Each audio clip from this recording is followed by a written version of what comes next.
Welcome to Neeti Katha Kids.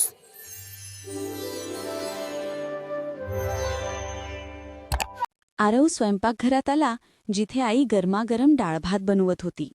पण आरवला त्या वासाची अजिबात आवड नव्हती. त्याला तर फक्त चमचमीत पिझ्झाच आठवत होता. त्याची नवी मैत्रीण मीरा घरी आली. आज आपण एक खाद्यस्पर्धा करूया, मीरा म्हणाली. घरगुती जेवण विरुद्ध हॉटेलमधील जेवण. आरव उत्साहाने चमकला. त्याला वाटली की हॉटेलचेच जेवण जिंकेल. आरवने लगेच त्याच्या आवडता हॉटेलचा बर्गर मागवला. पहिला घास घेतला आणि त्याला थोडं विचित्र वाटलं. बर्गर दिसण्यास छान होता, पण चवीला कोरडा आणि नेहमीसारखा रुचकर नव्हता. नंतर त्याने आणखी एका हॉटेलमधून नूडल्स मागवले, पण तेही थंड आणि चिकट झाले होते. मीरा मात्र तिच्या आईने बनवलेली गरमागरम पोळी भाजी खाऊन खुश होती. आरवला थोडं एकटं वाटायला लागलं. आता आरवभोवती थंड झालेले हॉटेलचे पदार्थ पडले होते.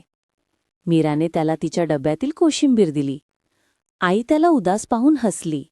त्याला आरवला खूप वाईट वाटले. मीराच्या डब्यातील भाकरीचा तुकडा खाताना आरवला अचानक आईच्या हाताची ऊब आणि प्रेम आठवले. त्या साध्या चवीत त्याला घरातल्या प्रेमाची आणि काळजीची ऊब जाणवली. त्याने हॉटेलचे उरलेले अन्न बाजूला केले आणि आईकडे गेला. आई, मला तुझ्या हाताची गरमागरम डाळभात दे ना, तो म्हणाला आणि आईच्या चेहऱ्यावर समाधानाचे हसू फुलले. आरवने आनंदाने आईच्या हाताचे जेवण खाल्ले.